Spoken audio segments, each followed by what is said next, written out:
예, 창세기 6장 4절부터 합독하시겠습니다. 당시에 땅에는 네피림이 있었고 그 후에도 하나님의 아들들이 사람의 딸들에게로 들어와 자식을 낳았으니 그들은 용사라 고대에 명성 있는 사람들이었더라. 아멘. 예,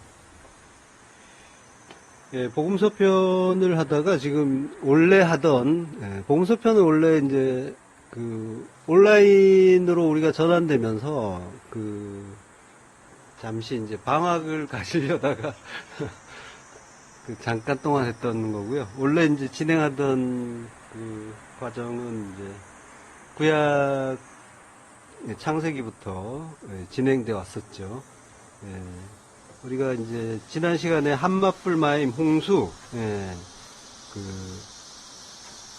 두 번째 시간에 첫 번째 시간 2-2를 했었는데 이번에는 이제 그 뒤편 한맛불 마임 원어중심 성경 강의 제22강 한맛불 마임 홍수 2-2 네피림 용사 유명한 자 두 번째 시간입니다. 예, 지금 그 동아시아에 보면은 이제 큰 홍수가 나고 있죠. 예, 우리나라도 그렇고 얼마 전에 부산에서 이제 큰 피해가 있었고요. 그렇지만은 이제 일본에 비하면은 뭐 아무것도 아니었던 것 같고 또 일본은 또 중국에 비하면은 뭐 피해라고 할 이렇게 내세울 만한 그 정도도 안 되는 것처럼 중국은 어마어마한 피해를 입고 있죠. 뭐 중국은 이제 한 달 넘게 큰 비가 오고 있다고 해요. 그래서 지금도 피해가 어마어마하게 커서 이재민이 우리나라 인구만큼 나오고 있고 여기에 더해서 이제 뭐 세계 최고의 댐이라고 하는 산사댐이 무너질지도 모른다고 이제 우려하고 있는데요. 그 댐이 무너지면은 그 피해가 이제 걷잡을 수 없이 커지는 거죠. 어떤 전문가가 그 AI로 인공지능으로 시뮬레이션을 해봤는데 댐이 붕괴가 되면은 물이 그 시속 100km 속도로 이렇게 몰려 내려온다고 해요. 100m 이상의 높이로. 그러니까 뭐 그 쓰나미보다도 뭐 훨씬 더 큰 그런 규모가 되겠죠. 그리고 이제 그 큰 물이 이제 이창을 지나면서 이제 시속 70km까지도 이제 좀 줄어들지만 그래도 시속 70km에다가 높이도 70m 정도 유지가 되고, 그러니까 이창, 우한 이런 쪽에 이제 도시들이 다 이렇게 수몰이 된다고요. 그래서 뭐 나중에는 이제 4억 명 정도의 이재민이 발생할 수도 있다고 하고요. 그리고 이제 양쯔강 이남 지역의 경제가 완전히 초토화가 되고 중국 경제의 절반이 이제 뭐 이렇게 피해를 입어서 없어지는 것과 같아라는 어마어마한 이제 그런 상황들이 이제 뭐 이야기를 해요. 그러니까 이제 홍수라는 거는 이제 위의 물이 아래의 물에 내려와서 덮치는 거죠.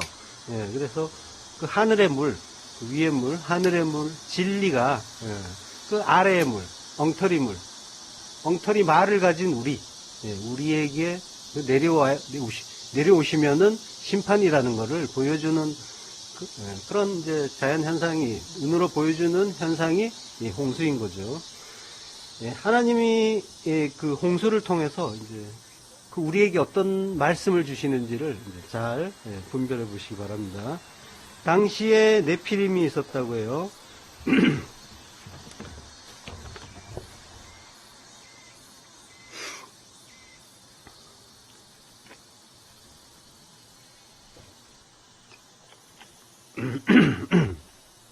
네피림은 그 네필이라는 네필이라는 단어의 이제 그 복수형이죠. 네필은 습격하고 공격하는 자라는 의미입니다.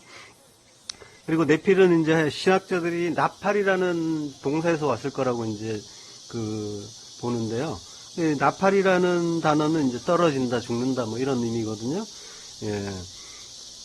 그리고 이제 요걸 이제 또 70인역에서는 이제 가간테스라고 해요. 기간테스. 기간테스는 이제 자이언트, 거인이라는 그런 의미죠. 그래서 그 나팔이라는 의미를 가지고 그 의미를 네피림을 이제 그 어떤 의미인가를 찾아보니까 그 신학자들이 이제 이렇게 추측을 하는 거죠. 그 하늘에서 범죄하고 떨어진 자다. 그래서 뭐 타락 천사의 후손일 것이다. 이제 이런 추측을 하는 그런 신학자들도 있습니다. 그렇지만 이제 거기에 대해서는 이제 우리가 이미 한번 공부했었죠. 그런 의미가 전혀 아니라는 거. 하나님의 아들, 사람의 딸들에 대해서는 이미 이제 공부를 했었습니다. 뒤에서도 거기에 대해서 조금 더 이야기가 나오니까요. 그러니까 네피림은 큰 자, 거인, 큰 자라는 거예요. 그 공격하는 자, 습격하는 자 이런 거는 뭐예요? 자기가 더 크다고 생각할 때, 더 강하다고 생각할 때 가능한 거잖아요. 그러니까 큰 자인데 그 성경에서 말하는 큰 자라는 건 뭐냐면은 자기의 그 두 마음을 가진 자, 선악의 두 마음을 가지고 스스로 하나님처럼 된 자, 하나님처럼 됐으니까 가장 큰 자인 거죠. 그래서 그 하나님처럼 된 자가 하는 일은 판단하는 거죠. 그래서 판단을 하면은 비판을 하고, 그러면서 그러니까 네피림이라는 거는 자기의 그 두 마음으로 판단하면서 다른 사람들을 비판하고 심판하고 스스로 정죄하는 자, 이런 자들이 네피림인 거죠. 그게 우리 이야기하는 거예요. 결국은 우리가 그러고 있잖아요. 돌 들고 율법의 그 돌을 들고 그 판단을 하면서 정죄하고 비판하고 그러다가 이제 넘어지고 멸망하고 다 우리 이야기하는 거란 말이에요. 그러니까 십자가에서 자기 부인의 그 죽음을 죽지 않으면 누구나 큰 자라는 거죠. 마태복음 18장 3절 이르시되 진실로 너희에게 이르노니 너희가 돌이켜 어린아이들과 같이 되지 아니하면 결단코 천국에 들어가지 못하리라. 즉 진실로 아멘. 진실로 그러하다. 진리다. 이게 진리야 하면서 하시는 말씀이 뭐냐면은 어린아이 같이 되라는 거죠. 돌이켜서 회개하고 스트레포 돌아서다 변하다. 새로운 피조물로 거듭나고 그리고 어린아이 파이디온 파이디온은 이제 아주 어린아이 유아 이런 그 아이들을 가리킨 단어죠. 그리고 천국에 들어가지 못한다. 에이스 호 바실레이아 호 우라노스 천국 안으로 에이스 들어가지 못한다. 어린아이처럼 되지 않으면 어린아이처럼 된다는 건 그 어린아이처럼 뭐 순수한 마음을 가져야 한다. 순수라는 의미가 이제 뭐 틀린 건 아니지만 어린아이처럼 순수한 그런 거는 아니고요. 그러니까 어린아이가 뭐 순수하고 이런 차원은 아니잖아요. 어른들보다 덜 죄성이 덜하다 이 정도일 거죠. 그러니까 자기의 그 두 마음을 발동하느냐 안 하느냐 요걸 가지고 지금 말씀하시는 거예요. 성경은. 그러니까 자기의 그 선악의 두 마음으로 판단하고 비판하고 심판하고 요게 이제 큰 자고 그걸 멈추면 그 선악의 두 마음을 멈추면 자기 부인의 죽음을 죽으면 그래서 모든 것이 하나님의 선하신 뜻이라는 그걸 알고 그 한 마음을 가지면 그걸 어린 아이라고 하는 거죠. 왜? 하나님께만 의뢰하는 아이니까. 하나님께만 의뢰하는 자가 됐으니까. 하나님이 이게 무슨 뜻입니까를 계속 물을 거 아니에요. 그러니까 자기의 마음이 삭제가 되고 더 이상 의지하지 않고 부모 손을 꼭 잡고 있는 어린아이처럼 하나님께 뜻을 계속 구하는 자로 가니까 하나님을 의지하는 자가 된 거죠. 자기 뜻이 없고 하나님 뜻만 남았으니까 그를 어린아이라고 한다는 거죠. 그래서 그 파이디온 그 영어로는 very young child라고 돼 있죠.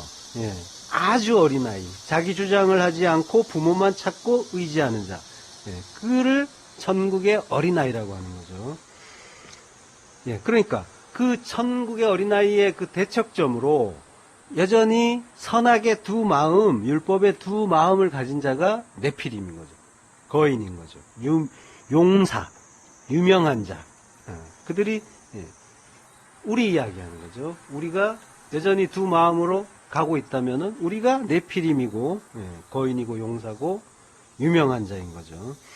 복음을 알지 못하는 자, 진리를 알고 십자가 죽음을 죽지 못한 모든 인간, 그들은 누구나 네피림이라는 거죠. 인간의 죄성은 자기보다 약자라고 판단이 되면 판단 이전에 약자 강자 판단 이전에 판단을 하는 순간에 그건 이미 공격을 하는 거예요. 판단으로 공격을 하는 거란 말이에요. 판단하는 것이 돌을 들고 던지는 것과 같은 거예요. 그 자체. 그게 이제 공격성을 갖는 거예요. 근데 이제 흔히 사회생활에서도 자기보다 지위나 어떤 그 권위가 낮다 그러면은 낮은 마음을 갖잖아요. 그 아래로 보는 마음을 갖잖아요. 절대로 그렇게 볼 수 없는 사람을 대할 때와 그래도 되는 사람을 대할 때의 차이를 한번 생각해 보시면은 쉽잖아요. 그 차이가 느껴진다면 나는 네피림인 거예요. 그걸 하고 있었던 거예요. 자, 죄가 뭔지, 그러니까 우리는 이제 확인을 하고 찾고, 그리고 다시 돌이켜 봐야 되는 거죠. 죄라는 건 뭐예요? 두 마음이에요. 내가 판단하는 거. 여기에서 빠져나오지 않으면은, 그러면은 어린아이가 아니고, 그러면 결코 천국 안으로 들어갈 수 없다라고 하는 거죠. 우리 안에 천국 안 들어선다는 거죠. 그래서 우리는 모두 하나님의 심판을 받고 멸망해야 할 네피림인 거예요. 그렇다면은 이제 구원은 뭐예요? 네피림인 우리가 그리스도의 은혜로 다시 어린아이로 돌아가는 거죠. 원래 그 자리로. 그 과정에서 우리의 노력은 무의미하고 오직 그리스도의 사랑과 대속의 은혜만 나타날 것인데, 그 우리의 공부라는 거는 그걸 찾고 그걸 배우고 그리고 그 은혜 깨닫고 그 은혜를 감사하고 찬양하자는 거죠. 이게 이제 증인들이 할 일이잖아요. 자, 그러면 성경에서 네피림은 이제 어떤 자들이라고 해요? 민수기 13장 33절. 거기서 네피림 후손인 아낙 자손의 거인들을 보았나니 우리는 스스로 보기에도 메뚜기 같으니 그들이 보기에도 그와 같았을 것이니라. 예, 큰 자라는 거죠. 네피림에 대한 설명을 민수기에서 조금 보여주는데요. 거기서 보았대요. 라를 이제 보았다는 거죠. 거기서 우리가 보았다. 네피림에서 나온, 이게 이제 그 네피림 후손인 아낙 자손의 거인이라는 말이 네피림에서 나온 아낙의 자손들인 네피림들, 이렇게 돼 있어요, 원문에. 그걸 이제 뒤에 네피림들은 이제 거인이라고 번역을 해놨는데요. 물론 이게 지금 민수기니까 홍수 이후잖아요. 아까 본문에서는 홍수 이전이고요. 그러니까 둘이 서로 연결된, 직접적으로 연관이 있을 가능성은 없어요. 왜? 홍수 때 다 죽었으니까. 남은 거는 8명밖에 없으니까요. 그렇지만은 이제 그 큰 용사들, 지금 성경이 얘기하는 이제 흐름은 자기로 사는 자들은 전부 큰 자고 그들은 이제 멸망할 자라는 거를 연결을 시켜서 그들이 이렇게 멸망을 당했듯이 너희 역시 멸망을 당해야 할 존재다라는 거를 연결시켜서 보여주는 거예요. 자, 안악이라는 거는 이제 목과 관련이 있어요. 사람의 목과 관련이 있는 단어고요. 그래서 똑같은 단어로 아나크인데 아나크 하면은 이제 목걸이라는 그런 뜻도 있습니다. 그리고 이제 주로 목이 긴 사람 이렇게 해요. 그런 이제 뜻이 있어요. 아낙이. 이 사람들을 이제 주로 이제 팔레스타인 서남부 쪽에 고지대에 살던 아나킴 거인족의 조상이다. 뭐 이렇게 이제 그 신학자들이 이야기를 해요. 자, 정탐꾼들이 아낙 자손을 본 곳을 어디라고 해요? 기리앗 아르바라고 하죠. 정탐꾼들이 정탐을 갔다가 본 곳이 사사기에 보면 기리앗 아르바에 대한 이야기가 나와요. 사사기 1장 10절. 유다가 또 가서 헤브론에 거주하는 가나안 족속을 쳐서 세세와 아히만과 달메를 죽였더라. 헤브론의 본 이름은 기리앗 아르바였더라. 라고요. 요게 전부 이제 아낙 자손과 관련이 있는 그 이름들이 나오는 거예요. 기럇 아르바라고 하는데 여호수아에서 보면은 아르바는 안악의 아버지다라고 해요. 그러니까 기럇 아르바 하면 아르바의 성읍이라는 의미예요. 키르아가 이제 성읍이란 뜻이고요. 아르바라는 사람의 이름인데 아르바가 안악의 아버지예요. 그리고 세세와 아이만과 달메는 안악의 아들들이에요. 그러니까 이제 전부 이제 네피림들인 거죠. 네피림들이 이제 지금 언급이 되고 있고 이들이 이제 죽은 이야기가 나오는 거죠. 자, 근데 기럇 아르바라고 하는데 아르바는 또 넷이라는 뜻이에요. 원래. 예. 요게 이제 라바라는 단어가 앞에 알레프가 빠지면 라바잖아요. 라바라는 단어와 이제 연관이 있는데 라바는 정사각형으로 하다, 네모로 하다 이런 의미예요. 정사각형으로 한다는 건 뭐예요? 성전 만든다는 거죠. 정사각형에 장광고가 같은 정사각형으로 만드는. 그러니까 우리의 이제 광야 40년이라는 게 사를 이루는 거라고 했잖아요. 그러니까 성전으로 지어지는 그 시간, 그 기간, 꼭 지어지는 것이 구원이고요. 그러니까 지금 아르바라는 성읍, 기럇 아르바라는 거는 뭐예요? 결국 넷의 성읍, 넷의 성전이라는 그런 의미가 있는 거예요. 예, 조금 더 볼게요. 헬본의 본 이름은 기럇 아르바다라고 해요. 예, 헤브론은 하바르에서 온 말이에요.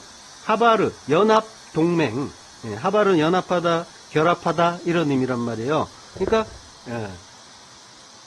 그 연합하는 도시, 연합해서 기럇 아르바 이꼴 헤브론이잖아요. 그래서 연합해서 넷의 성전을 이루는 곳, 그 이야기, 그 의미가 들어있는 그 지명들이에요.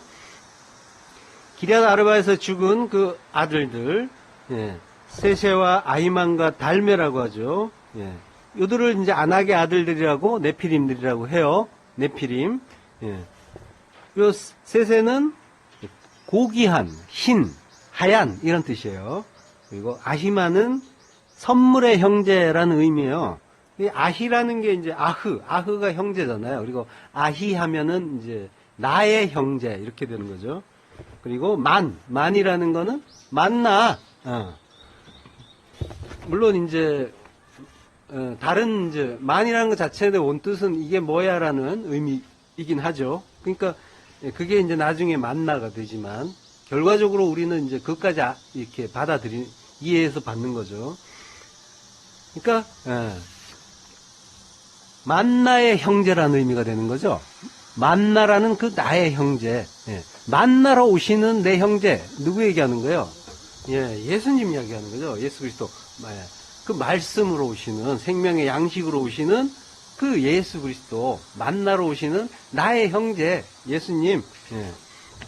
그리고 탈마이라고 합니다. 탈마이는 이제 그 탈람이라는 어근에서 왔는데, 탈람이 뭐냐면 이제 부수다라는 뜻이에요. 부수다, 들어가다, 뭐 이런 의미인데요. 그러니까 부서짐으로써, 그, 희다는 거는 이제 또 그 계시록에서 보면은 머리와 털의 희기가 흰 양털 같아라고 하잖아요. 누구를 가리켜요? 예수님을 가리키는 말이죠. 눈 같고 막 이제 그러잖아요.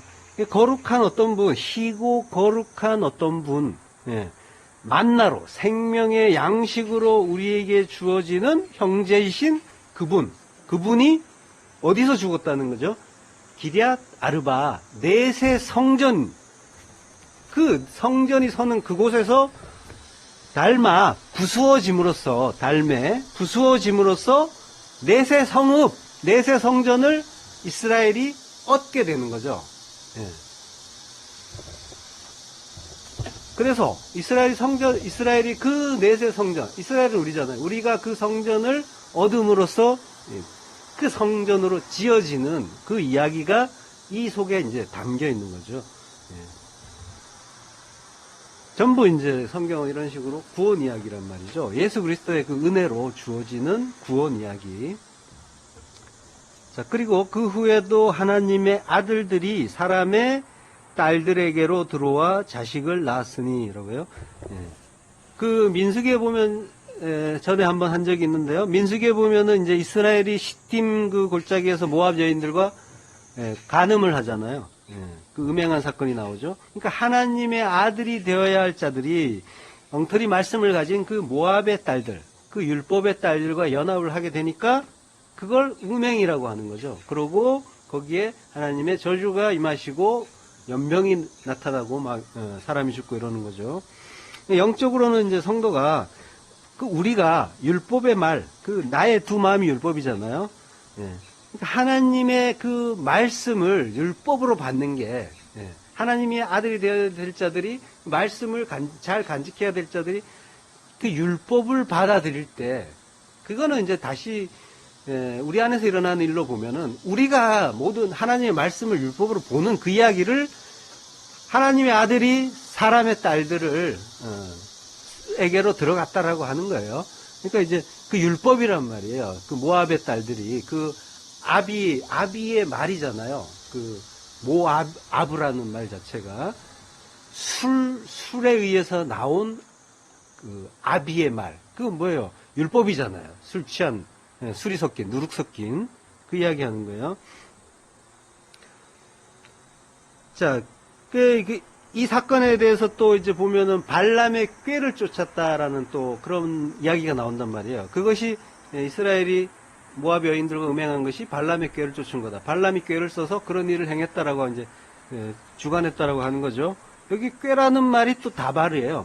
말씀이란 말이에요. 예. 그래가지고 여호와 앞에 범죄케 하고 여호와의 회중은 교회를 얘기하죠. 에다 교회. 교회에 연병이 일어났다라고 하는 거죠. 데베르, 연병, 데베르. 데베르는 말씀이란 말이에요. 왜곡된 말씀인 거죠.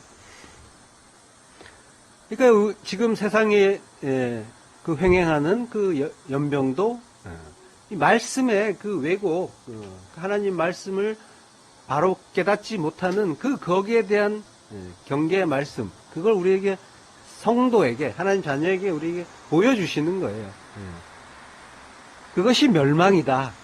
하나님 말씀이 왜곡되면 그걸 바로 받지 못한 그거 멸망이다라고 보여주는 게 연병이고 홍수고 전부 그런 거죠. 그런 일들이 이제 크게 아주 눈에 띌 정도로 세계적인 팬데믹으로 나타나는 것, 그리고 엄청나게 이제 큰 규모의 이제 거의 소규모의 그 홍수 심판으로 나타나는 일들이 지금 이제 우리 시대에 보여지는 거, 이걸 이제 어떻게 보면은 은혜인 거죠. 그 바로 깨달을 수 있도록 눈에 보이도록 선명하게 이렇게 보여주시는 그런 의미가 있는 거죠. 그러니까 모든 것은 연병, 재앙 이런 건 전부 홍수, 전부 말씀 때문에 생기는 거죠. 엉터리 그 말씀들.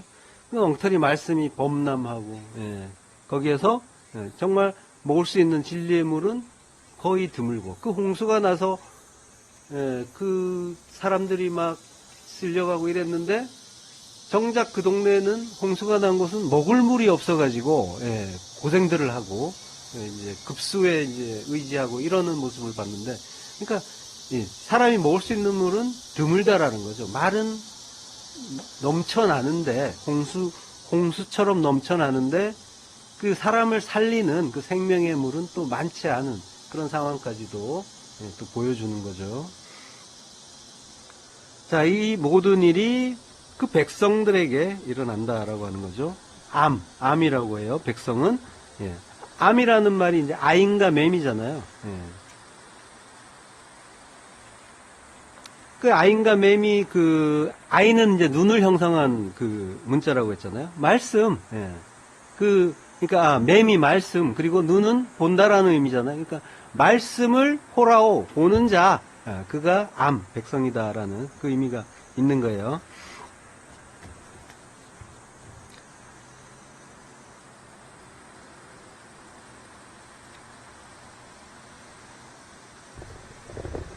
예.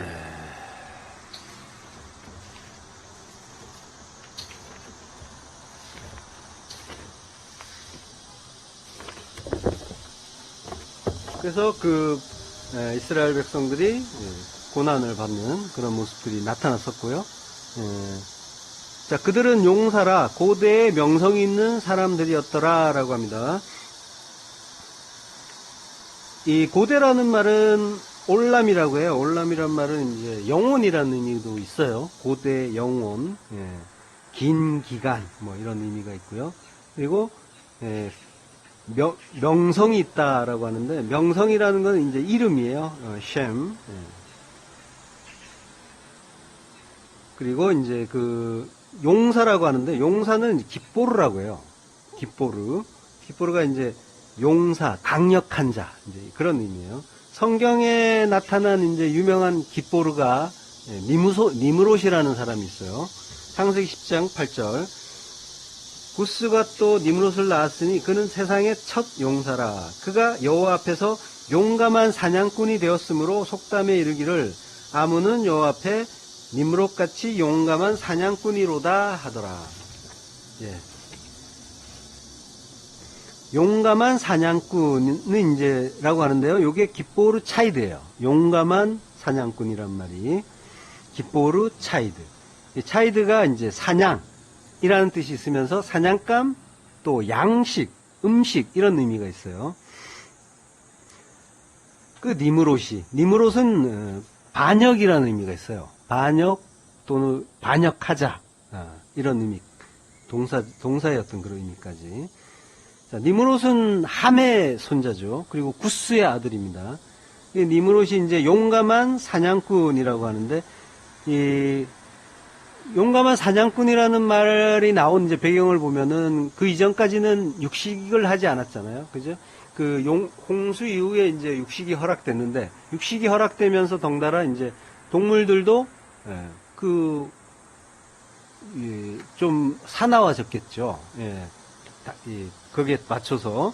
그러니까 이제 또 그 이전에 이제 홍수 이전에는 큰 동물들도 많았단 말이죠. 뭐 공룡도 이제 그 시대에 있었고, 이제 다 뭐 완전히 멸망한 건 아닐 테니까 공룡 종류의 아주 크고 사나운 그런 이제 맹수들도 있을 테고, 또 다른 또 사나운 짐승들도 많이 있었을 거고, 또 아직은 이제 인류의 그 수명이 한꺼번에 확 줄어들지 않았듯이 동물들의 어떤 그런 동물들의 어떤 사이즈 이런 것도 확 줄어들지도 않았을 거란 말이에요. 큰 놈대로 여전히 남아있는 그런 상태죠. 그 이제 인간에게 있어서 그 동물들은 이제 굉장한 위협이 되는 거죠. 우리 도시에 이제 멧돼지 한 마리 나타나도 난리가 나잖아요. 이럴 때 이제 니므롯 같이 이 맹수들을 잘 잡아 죽일 수 있는 자들, 이런 자들이 이제 인간의 어떤 지도자가 되는 거죠. 예. 그 사람들을 이제 사람들이 존경하고, 또 혼자 움직이지 않았을 테니까 그룹을 이제 짜서 했을 거 아니에요? 그 사람들이 그대로 이제 하나의 이제 조직이 되기도 하고, 세력이 되기도 하고, 이랬겠죠. 예, 그러면서 이제, 실력이 얼마나 좋았는지, 이제, 하나님 앞에서 용감한 사냥꾼이다, 능한 사냥꾼이다, 이제, 라고 하는 거죠. 사람들이 따르고, 그래서 자기들을 지켜달라, 안전을 지켜달라라고 하면서 그 사람 밑에 이제 복속을 하게 되는 거죠. 우리의 왕이 돼달라고 하는 일이 되는 거죠. 그래서 창세기 10장 10절에 보면요, 그의 나라는 시날 땅에 바벨과 에렉과 악각과 갈레에서 시작되었으며 그가 그 땅에서 아수르로 나아가 니느웨와 르호보딜과 갈라와 및 니느웨와 갈라 사이의 레센을 건설하였으니 이는 큰 성읍이라 라고 하는 거죠. 시날 땅에 바벨, 에렉, 악갓, 갈레라는 이제 성읍들이 있는 거예요. 시날이란 지역이 있고, 시날은 바벨탑을 지은 곳이잖아요. 시날은 이제 유브라데와 티그리스강 사이에 있는 큰 이제 메소포타미아의 평원지대죠. 여기에서 이제 많은 문명과 또 나라들이 이제 서는 거죠. 여기에 아카시라는 성읍이 있는데, 여기에 이제 이게 아카드라는 말이거든요. 아카드라는 그런 이제 나라, 또 제국도 이렇게 나중에 어떤 문자도 이렇게 유명하고요. 예, 그런 나라도 이제 서고, 그리고 이 지역에서 이제 그 바벨론이 이제 나오는 거죠. 신할 쪽에 바벨이 됐으니까요. 그 혼합이 된, 언어가 혼잡게 됐다 그래가지고 바벨이라고 하잖아요. 거기가 또 바벨론인 거예요. 예. 거기에서 그 흩어졌으니까. 그 신할이라는 곳은 알고 보면은 이제 모든 인류의 어떤 뿌리가 되는 곳이기도 해요. 전부 다 거기에서 흩어져서 떠났으니까. 예. 그 언어가 혼잡게 되고, 언어를 따라서 이제 민족으로 나누어져서 이제 다들 이제 뿔뿔이 흩어진 거잖아요. 예. 그러니까 사람들이 언어를 연구하고 파고들고 해보면은 이제 거의 이 지역에 어떤 그런 언어와 이렇게 닿는 걸 볼 수가 있어요. 예. 자, 어쨌든 니므롯은 그래서 대제국을 건설했고 황제가 된 거죠. 위에 아수르까지. 그러니까 거기 그 이라크 이제 전역을 그 위에까지 올라가서 아수르면은 이제 현재 이제 뭐 시리아 이쪽 방면이잖아요. 거기까지도 이제 다 이제 차지를 한 거죠. 큰 나라를 이룬 거죠. 나라라고 합니다. 나라는 마므라카, 왕국, 통치권, 통치라는 말인데 헬라어에서는 이제 바실레이아랑 비슷한 거죠. 요게 이제 마므라카는 그 멜레크에서 이제 그 유래가 한 말이에요. 그러니까 멜렉의 여성형이 마므라카인데, 이 나라라는 거는 이제 그 보통 여성형으로 쓰여요. 나라라는 게. 그래서 이 나라, 땅을 이제 보통 이제 여성으로. 그래서 남자는 하늘, 여자는 땅. 이제 이런 그 뭐 격언 같은 옛말도 있는데, 이게 이제 그 전부 진리를 나타내는 말이죠. 거기에 그걸 이제 오해를 해서 그 남전여비 사상이 나오기도 했는데, 모든 인간이 여자인 거죠. 그리고 하나님이 하늘이 남자시고 신랑이시고, 그리고 그런 것들이 이제 그 우리의 의식 속에 이제 또는 하나님의 어떤 그런 그 뜻 가운데 다 이런 표현 속에 들어 있어요. 땅을 그래서 전부 여성형으로 이렇게 짓는 걸 볼 수가 있어요. 뭐 아메리카, 아시아, 아프리카, 오세아니아 이런 거. 콜럼부스가 발견했는데 콜롬비아라고 짓잖아요. 그리고 아메리카도 그 아메리고 베스푸치라는 남자가 발견했지만 여자의 그 여성형을 붙여서 아메리카 이렇게 이제 짓는 걸 볼 수가 있어요. 멜레크는 이제 왕인데 거기에 여성형으로 해서 나라가 된 거죠. 자, 그러니까 나라라는 거는 이제 하나님 나라를 이제 전부 모형인 거죠. 세상에 많은 나라가 있지만 나라는 전부 하나님 나라의 모형인 거고요. 그래서 그 나라의 왕은 하나님이 되셔야 되는 거죠. 근데 이제 지금 니므롯은 뭐란 거예요? 자기 나라를 세우고 그리고 자기가 왕 노릇한 거죠. 요걸 지금 이제 그 역사적인 어떤 사건을 묘사하고 있지만 성경은 내 안에서 일어난 이야기라고 했어요. 요걸 니므롯을 나로 보시면서 이제 이 말씀을 보셔야 이해가 쉬워요.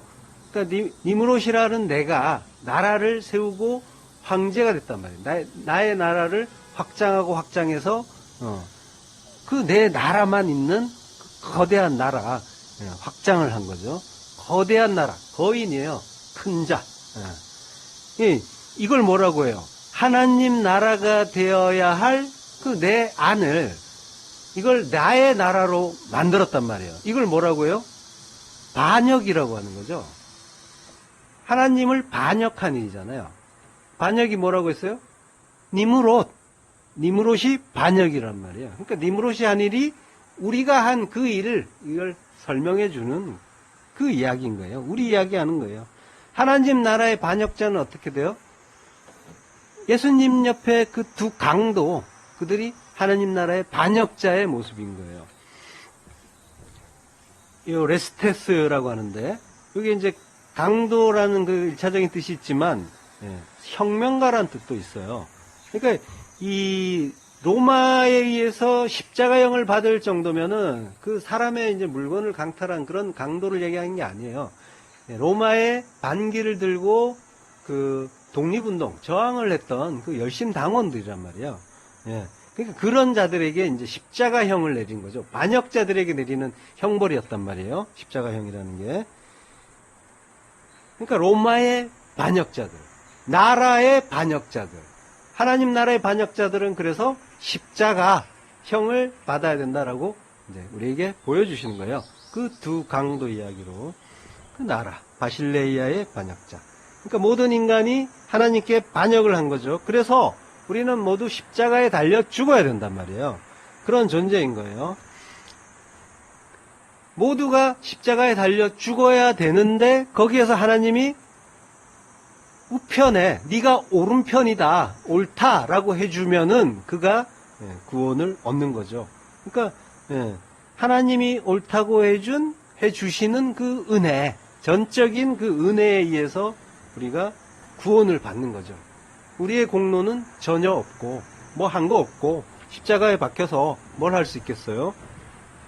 그리고 그 이전에도 이후에도 그 은혜를 받고 나서도 뭔가를 할 수 있는 그런 여지가 없단 말이죠.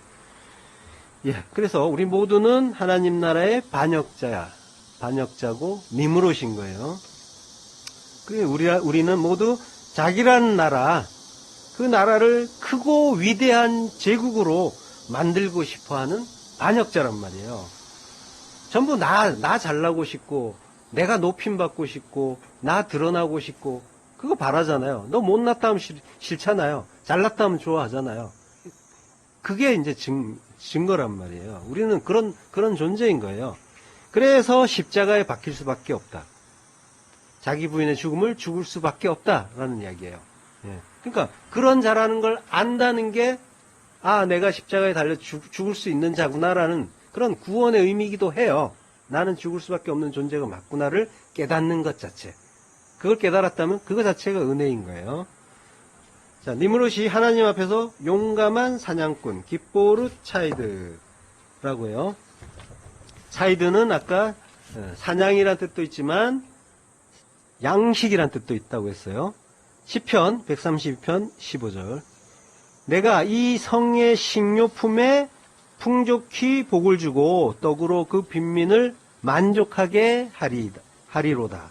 예, 이 식료품이 차이드예요. 예, 먹는 양식이란 얘기예요. 풍족히 복을 준다라는 말은 바라크라고 해요. 예. 여기 이제 바라크가 반복이 되어 있는데요. 차이드, 바라크. 물론 이제 변형은 조금 있어요. 이제 피해령이고 두 번 반복되면서 아바레크라고 이제 하는데요. 아바레크. 예.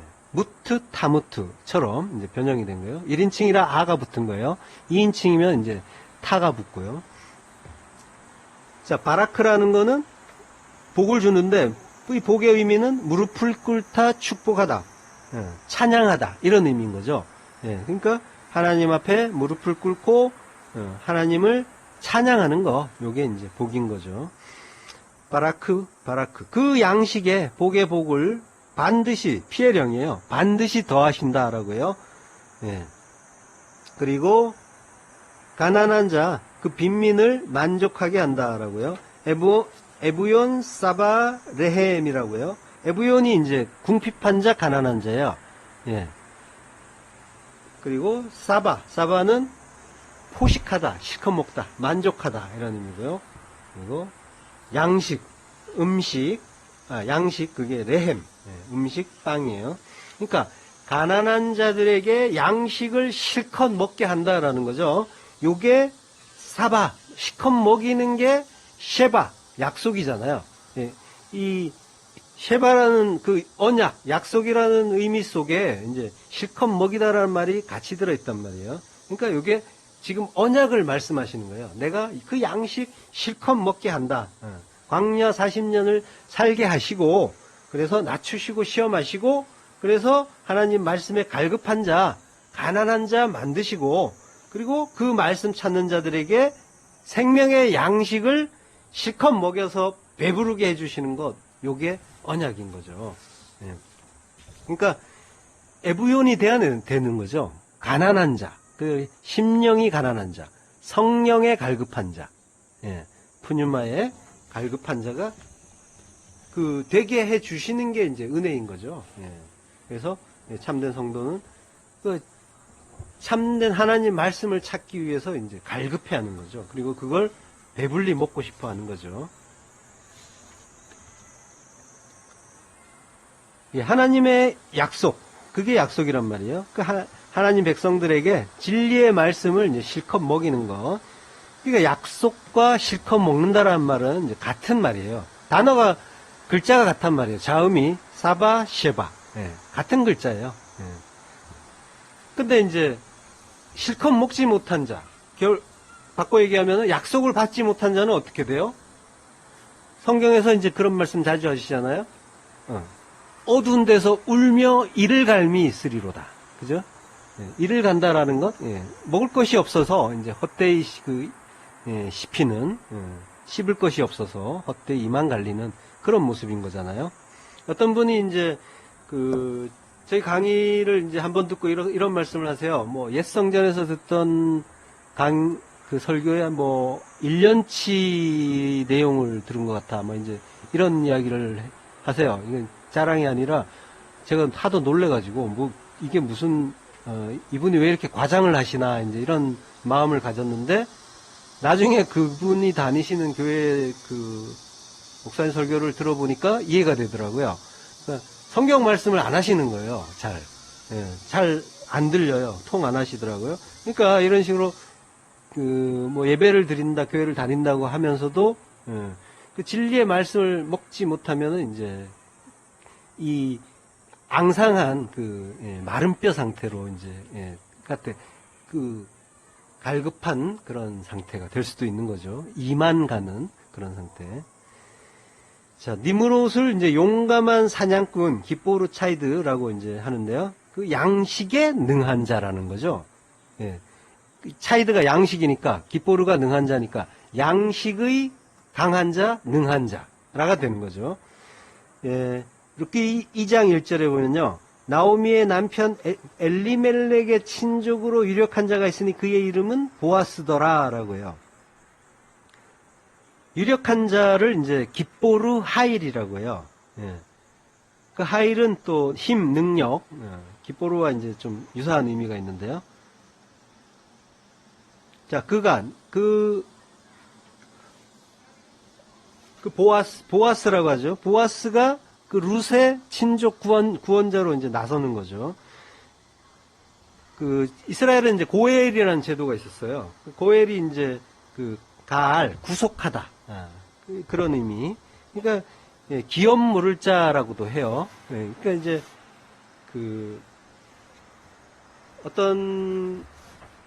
이제 이스라엘에서 이제 어떤 자가 이제 땅을 잃어버리거나 또는 이제 자녀 없이 죽거나 이럴 때 고엘 제도를 통해서 친족이 대신 땅을 되찾아 주거나 또는 자녀를 낳아서 대를 잇게 해주거나 이제 이런 일을 하는 거죠. 그 고엘이라는 그 의미 속에 이제 그리스도의 의미가 이제 들어 있는 거예요.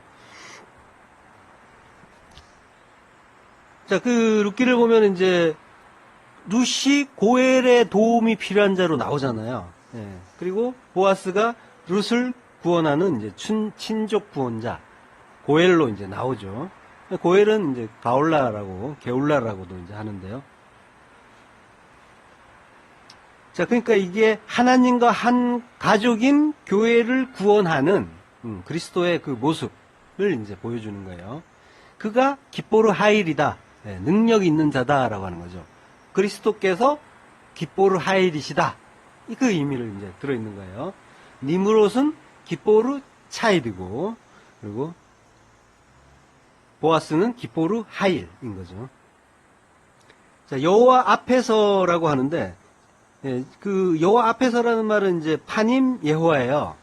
파님이라는 말은 우리가 이제 하나님께서 어떤 것을 드러내 주시고 우리가 깨달을 수 있는 것. 그걸 이제 깨닫느냐 못 깨닫느냐와 무관하게 하나님이 우리에게 깨달으라고 나타내 보여주시는. 그러나 이제 그건 깨닫냐 못 깨닫는 별개의 문제예요. 어쨌든 제시를 해 주신 거예요. 여기 모든 것들이 지금 하나님의 말씀이 제시되어 있는 상태란 말이에요. 요걸 파님이라고 하는 거죠. 그러니까 하나님의 그 진리에 대해서 기포르 차이드, 예, 그 양식, 그 나타난 것에서 거기에서 양식을 주는 능력의 어떤 구원자가 되는 거죠. 예. 자, 그 니므롯은 또 함의 손자고 구스의 아들이에요. 구스가 니므롯을 낳았으니라고 하죠. 창세기 10장 8절에. 구스가 또 니므롯을 낳았으니라고 하는데, 구스는 쿠시, 요거는 검다라는 뜻이에요. 니므롯은 이제 세상에 나타난 첫 번째 그 용사고, 그 하나님 나라보다는 이제 인간의 나라를 만든 황제였죠. 예.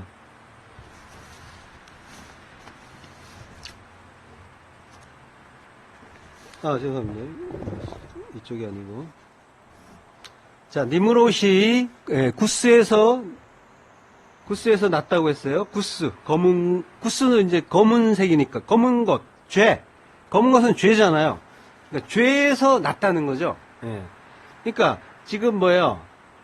양식의 구원자가 죄에서 났다. 이거는 전부 뭐예요? 예수님을 묘사하고 있는 거란 말이에요. 예. 예수님이 육을 입고 오셨잖아요. 육을 입고 오셨다는 건 죄악 중에서 출생했다라고 하는 그 다윗의 고백이 들어있는 그 시편의 표현과 같은 거예요. 그러니까 예수님이 그러하시듯이 또 우리 역시 마찬가지죠. 우리 또한 죄와 허물로 죽은 자로 이 세상에 오는 거죠. 예. 우리가 이제 죽은 자로 이 세상에 오고 사는 이유는 뭐예요? 그 육의 불가능을 깨닫고 왜 이 육에서 벗어나야 하는가? 왜 나의 두 마음으로는 안 되고 하나님의 그 새 영을 받고 하나님의 그 한 마음, 그 마음이 되어야 하는가? 요걸 이제 배우기 위해서 온 거잖아요. 그러니까 예수님이 그 죄에서 오시고, 그리고 그렇지만은 첫 용사라는 그 표현이 있죠. 첫 용사라는 게 뭐냐면 할랄이라는 거예요. 첫이라는 게 첫 번째라고 이제 돼 있는데, 그러니까 첫이라는 거, 첫 번째라는 거, 요게 할랄이라는 단어를 번역한 말이에요. 요게 할랄은 원래 수사가 아니라 동사예요. 근데 요걸 이제 수사처럼 번역을 해 놓은 거예요. 그러니까 이건 전혀 맞지 않는 해석이에요. 자, 할랄은 꿰뚫다, 찌르다, 더럽히다, 부정하다, 그리고 시작하다, 이제 이런 의미가 있어요. 자, 이 구절을 직역해 보면은 후할랄이라고 해요. 후는 그예요. 후할랄. 그리고 이제 할랄이 히필형으로 쓰였어요. 그러니까 그가 찔렸는데 찔림을 받았다라고 하는 거죠. 그가 찔림을 받았다. 그 다음에 레하야 기포르 베 에레츠라고 해요. 이해를 안 하셔도 돼요. 요게 이제 무슨 의미냐면은 기포르 베 에레츠라는 거는 에레츠에서 나온 용사, 능력자라는 거고요. 그리고 하야는 이다, 무엇이 되다 이런 의미예요. 거기에 레 전치사가 붙어 있는 거예요. 그래서 레 하야인데 요게 요걸 이제 붙여서 해석을 하면 그 땅에서 능력자가 되기 위하여라는 뜻이에요. 앞에 뭐라고 했어요? 후할랄. 그가 찔렸다. 자, 붙여서 얘기하면 그가 이 땅에서 그 능력자가 되기 위하여 찔림을 받았다라고 하는 거죠. 자, 그가 이제 니므롯이잖아요. 니므롯이 아까 기포르 차이드라고 했잖아요. 양식의 능력자란 말이에요. 능력자는 어떤 능력자냐면 양식의 능력자가 되기 위하여. 왜? 그 백성들에게 양식을 먹여야 되니까.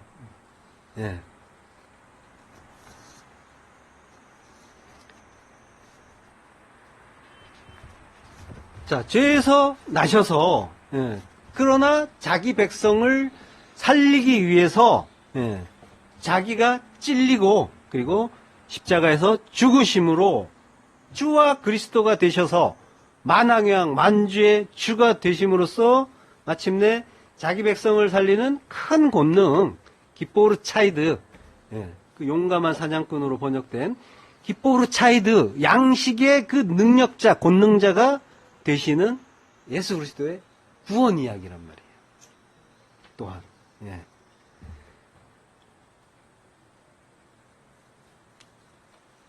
겉모습은 이제 역사 이야기지만 그 속에다가 또 구원을 이제 이렇게 예수 그리스도 그 십자가의 구원의 이야기를 담아놓고 계신 거죠. 그래서 이제 예수님이 성경은 나에 대한 이야기다라고 하신 거예요. 니므롯 이야기가 겉으로 보기엔 니므롯 이야기지만 그 속을 들여다보면 역시 예수님 이야기인 거죠. 그래야 되는 거죠. 예수님이 내 이야기라고 했으니까.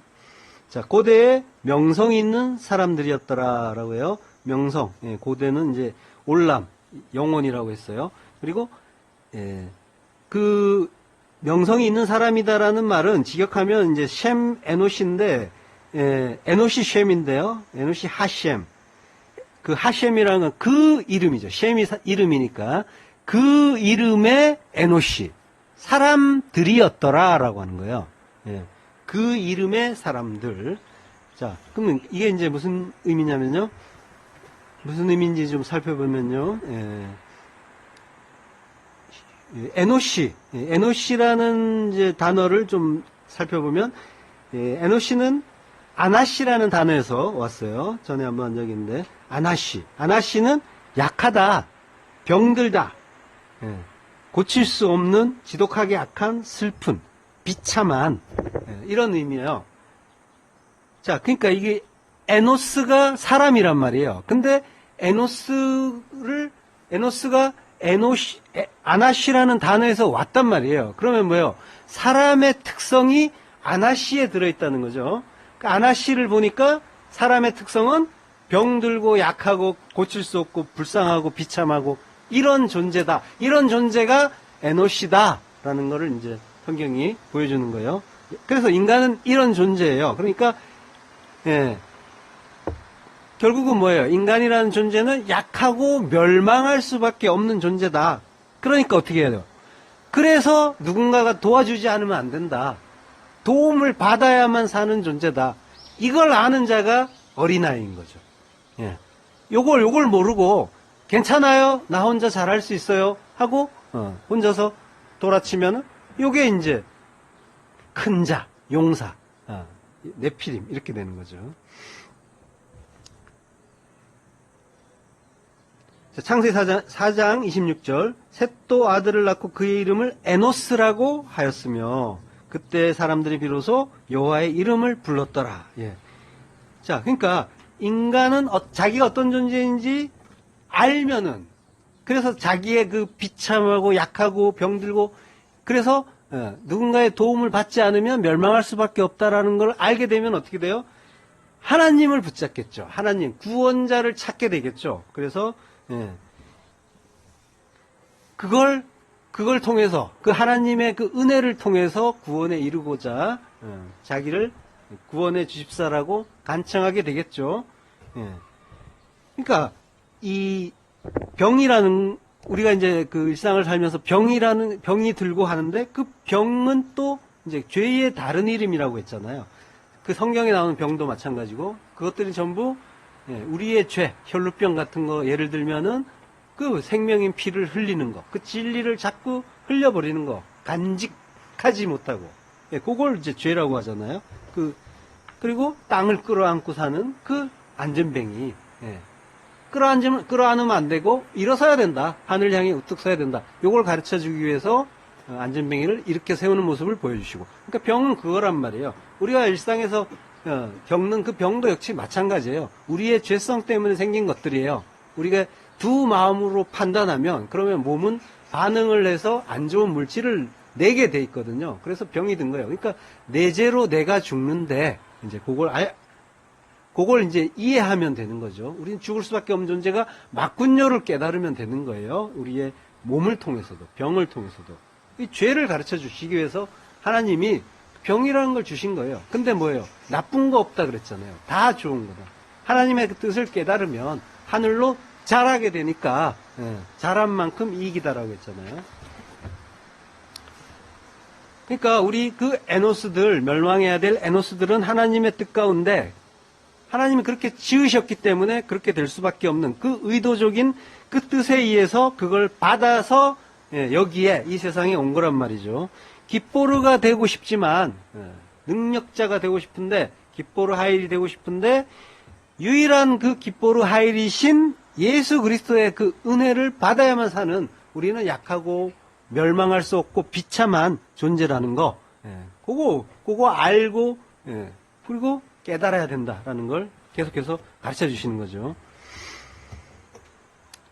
사사기 6장 11절 여호와의 사자가 아비에셀 사람 요아스에게 속한 오브라에 이르러 상수리 나무 아래에 앉으니라. 마침 요아스의 아들 기드온이 미디안 사람에게 알리지 아니하려 하여 밀을 포도주 틀에서 타작하더니 여호와의 사자가 기드온에게 나타나 이르되 큰 용사여 여호와께서 너와 함께 하시도다 하매 용사여 큰 용사여 깃보르 하일이라고 하시는 거죠.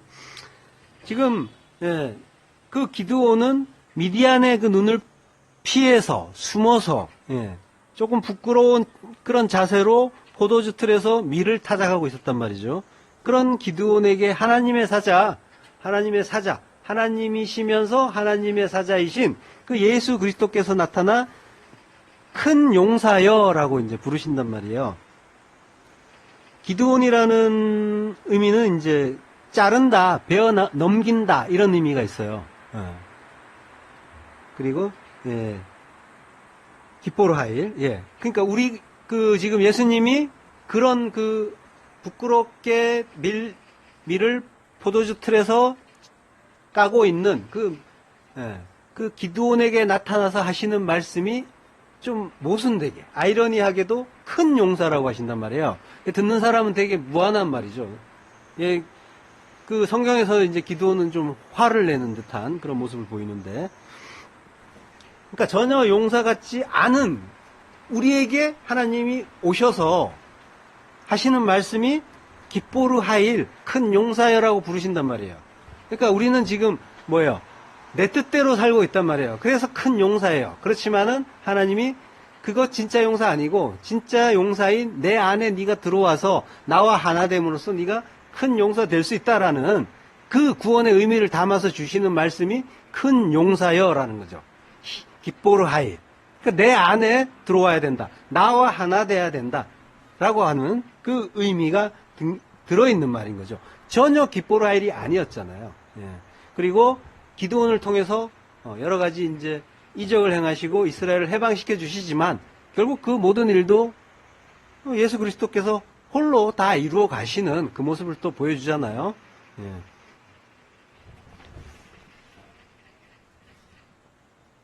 자, 그때의 사람들이 비로소 여호와의 이름을 불렀더라라고 해요. 그때 그때 그 후에 비로소 여호와의 이름을 불렀더라. 여기에서도 마찬가지로 할랄이라는 단어가 쓰여요. 여호와의 이름 카라 쉔 예호와 여호와의 이름을 카라 불렀다라고 하는 거예요. 근데 이제 카라는 지금 이제 이것도 그 이 구절도 번역이 이제 잘못되어 있어요. 레라는 전치사가 있어요. 레카라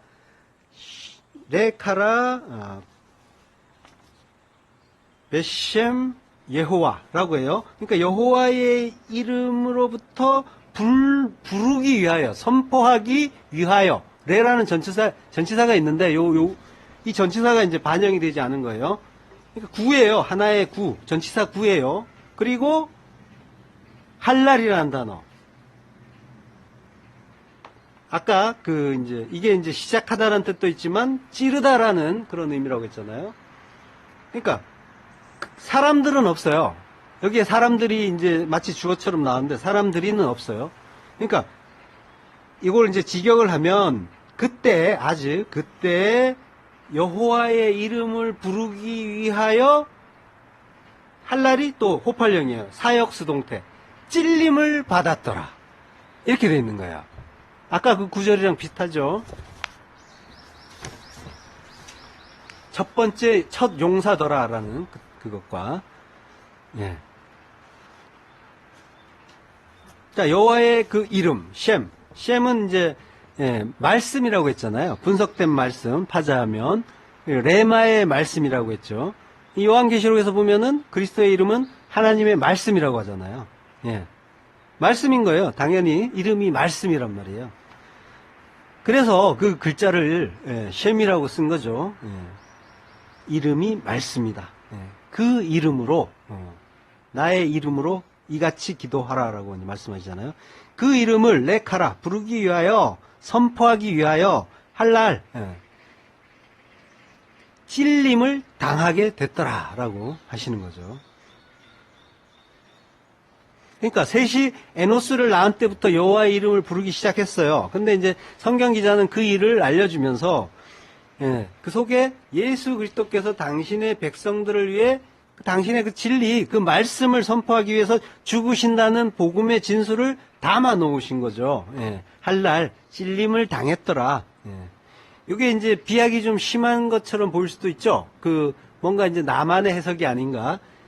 그렇지만은 이제 이 구절을 보시면 또 전혀 그렇지 않다는 걸 또 알게 되실 거예요.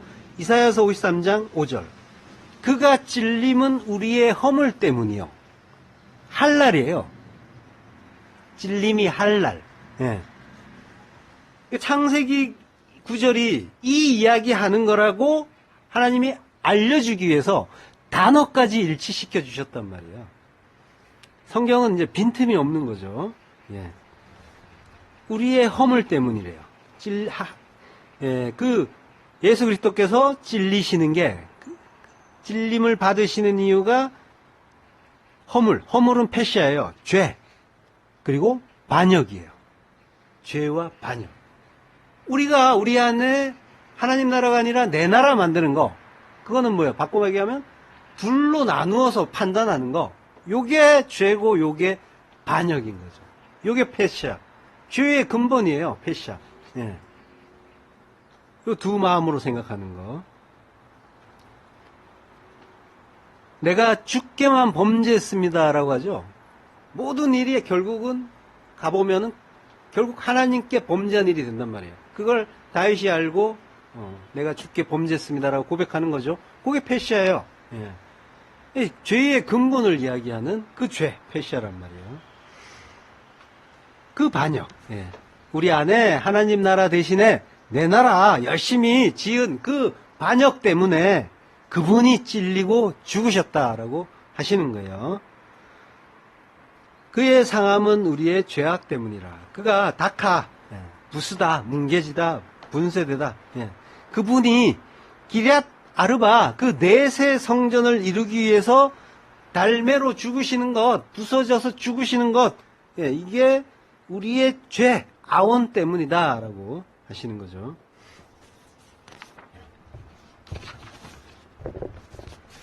열왕기상 17장 18절에 보면요.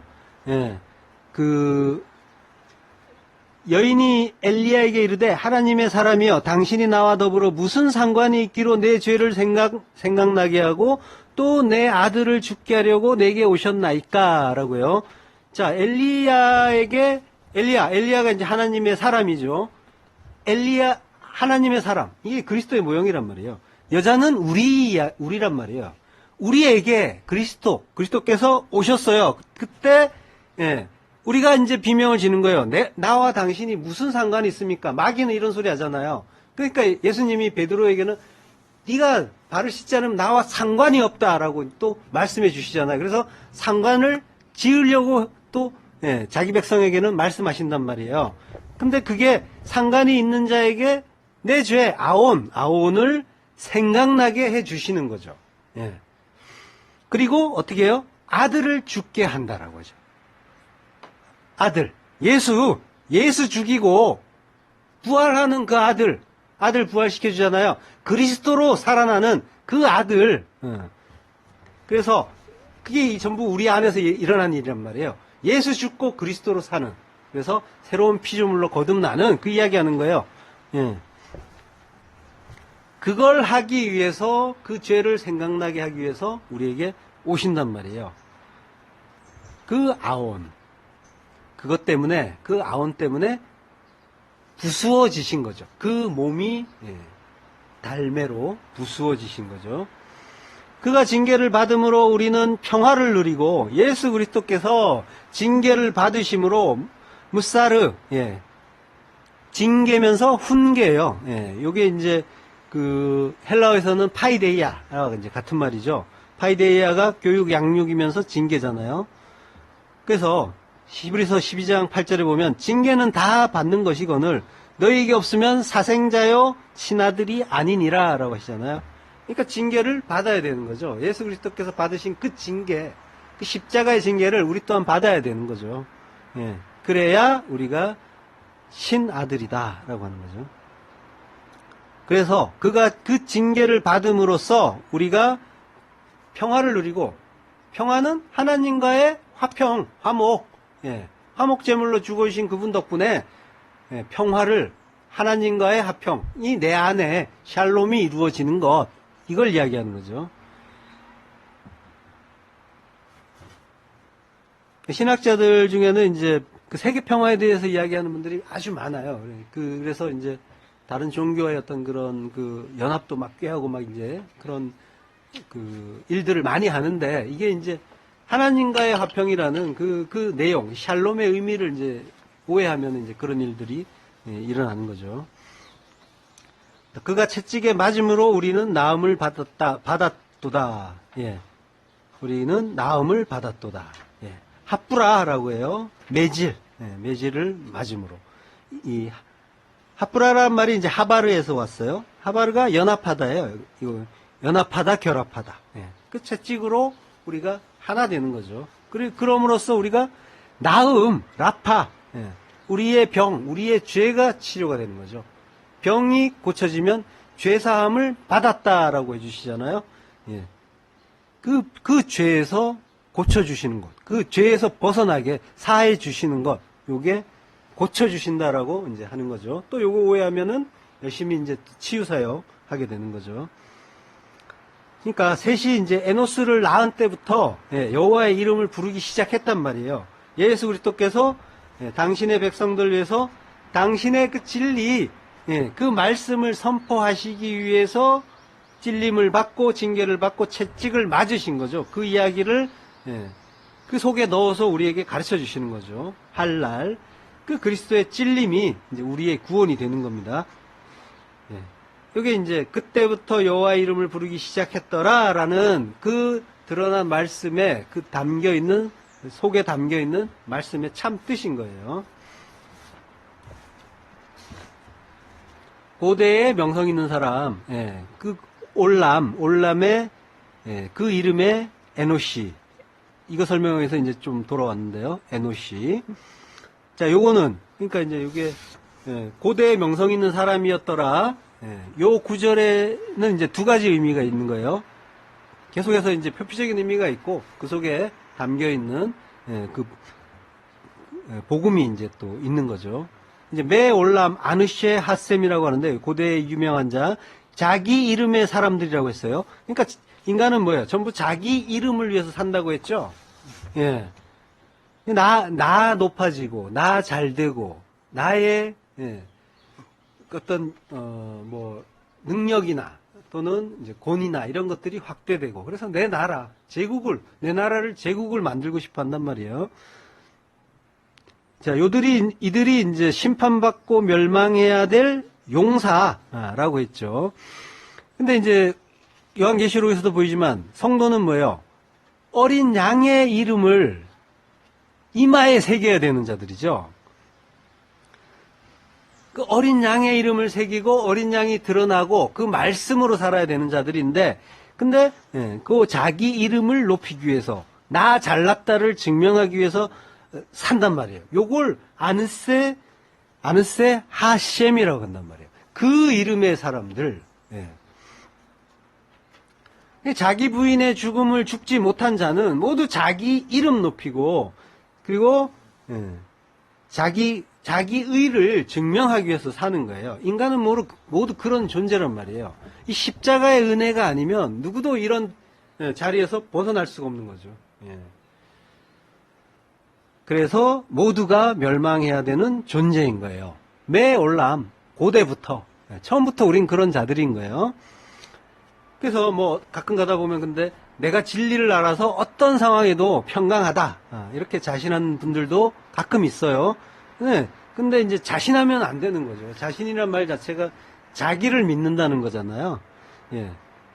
만약에 이제 우리가 이제 정말로 내가 그 평강의 상태에 완전히 도달했는지, 이거는 이제 육을 입고 있어서 불가능하다고 했잖아요. 근데 그걸 확인을 해 보시란 말이에요. 어떤 이제 뭐 주변에서 뭐 좀 나의 의를 훼손하는 어떤 그런 뭐 언행을 한다 이럴 때 내가 여전히 평강한지, 아니면은 나의 두 마음에 의해서 조금 기분이 상하거나 또는 붉어지거나 이런다면은 나는 그 어떤 상황에도 평강한 게 아닌 게 되는 거란 말이에요. 그러니까 나의 그 육이 여전히 살아있다는 걸 확인하셔야 되는 거예요.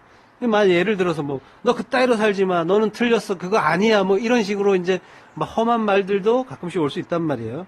근데 이게 이제 그랬을 때 여기에 대한 반응이, 내가 죄인 중에 괴수라는 걸 바르게 알고 있는 자들은 뭐 더 심한 말을 해도 상관없다 이쪽으로 가겠지만, 그렇지만 자기 의로 사는 자들은 기분 나쁘고 속상하고, 그래서 거기에 대해서 반론도 하고 이제 이렇게 되는 거죠. 그러니까 뭐예요? 자신해서는 안 되는 거죠. 자기를 믿어서는 안 되고 예수 그리스도를 믿어야 되는 거죠. 자기에 대한 그 믿음을 버리고 그리스도의 믿음을 믿는 것. 믿음은 이제 우리 게 아니란 말이에요. 그리스도의 믿음, 그 믿음을 믿는 것, 그분이 주시는 그 믿음, 주신다는 그 믿음을 믿는 걸 믿음이라고 하는 거예요.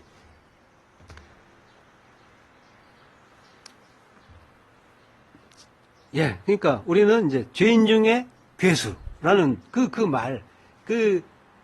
말이 이제 싫어서 자꾸 의의 왕 노릇을 하려고 한단 말이에요. 근데 죄인 중에 괴수라는 그 의미, 하나님께 가까이 가면 갈수록 나의 불가능함, 그건 점점 더 분명하게 드러나기 때문에 바울도 말년에 그런 고백을 한 거죠. 그러니까 자기 의가 왕 노릇하는 그 자기 나라, 요걸 이제 자꾸 확장해서 니무롯은 이제 그러고 싶어 한단 말이에요. 제국을 만들고 황제가 되고, 그 우리 네피림들, 니무롯들이 그 매올람, 처음부터 이제 이런 식으로 날 때부터 이런, 그런, 본성을 가지고 있단 말이죠. 그러나, 성경은 이제, 이 이야기 자체가, 내 안에서 일어나는 의미가 있다고 했잖아요. 그러니까 그 멸망당해야 할 네피림, 그 유명한 자, 그가 나인 거고, 그 속에 담긴 그 복음으로 보면은 매올람이 고대라는 뜻도 있지만 영원이라는 뜻이란 말이에요. 영원부터 아느세 하셴, 그 전체 관사예요. 그러니까 그 이름의 사람들. 이름은 또 뭐라고 했어요? 말씀이라고 했잖아요. 그 말씀은 예수 그리스도의 사람들, 그런 의미도 되잖아요. 영원부터 예수 그리스도의 그 사람들, 그 멸망해야 될 네피림인데, 그 용사고 네피림이고 니무롯인데, 예수 그리스도께서 창세 전부터 택정한 그 내 백성, 아버지가 주신 내 백성, 그 나에게 오는 그 자는 하나도 놓치지 않았습니다 라고 말씀하시잖아요. 그 백성을 붙잡고 계신 거죠. 영원부터 내 이름, 내 말씀의 사람들, 우리 얘기하는 거란 말이에요. 기뽀르 하일, 큰 용사야. 너는 지금 네 힘으로 사는, 그리고 잘났다고 하는 큰 용사지만, 그러나 결국은 내가 죽이고 십자가에 달아서 나와 함께 죽고 또 죽어서 참된 그 하늘의 그 기뽀르 하일 내가 만들어 줄 거야 라고 예수님이 말씀하신단 말이에요. 지금은 우리 잘난 맛에 날뛰고 있지만, 기드온, 나무 자르는 자, 십자가 자르는 자, 그 십자가 자르면서 열심히 대적하고 있지만, 진짜 기뻐로 하일인 내가 너와 함께 할 것이다 라고 하잖아요. 여호와께서 너와 함께 할 것이다. 구원의 주이신 내가 너와 함께 할 것이다. 내 안에 들어가서 너와 함께 하나 되고 나의 그 기뻐르로 너를 덮어서 진정한 하늘의 기뻐르 하일로 만들어주겠다라고 하시는 거죠. 날마다 하나님 나라를 막아서면서 내 나라 확장하기에 몰두하는 우리를 끝까지 찾아주시고 쫓아오시면서 나와 함께 하늘의 기포로 하일이 되자고 초청하시는 그 은혜, 오늘도 발견하고 감사하는 성도 되시길 축원합니다. 기도하겠습니다. 하나님 은혜를 감사합니다. 우리가 그 하나님의 그 참 뜻을 몰라서 내 뜻으로 살고 내 나라 확장하는, 그리고 내가 잘난 줄 알고 내가 용사인 줄 알고 큰 자인 줄 알고 주장하면서 살았는데, 알고 보니 하나님께서 낮춰주지 않으시면, 찾아와서 나를 죽이고 십자가에 함께 죽어주지 않으시면 나의 그 모든 것들은 부질없는 것이고 하나님 앞에 멸망돼야 될 그런 것들이었습니다. 하나님 우리를 불쌍히 여겨주시고 우리를 찾아주시고 하나 되주시고 참된 그 하늘의 기뻐로 하일로 만들어주시길, 그래서 하나님을 찬양하는 그 나라 백성 될 수 있도록 하나님 은혜를 내려 주옵소서. 예수 그리스도 이름으로 기도했습니다. 아멘. 수고하셨습니다.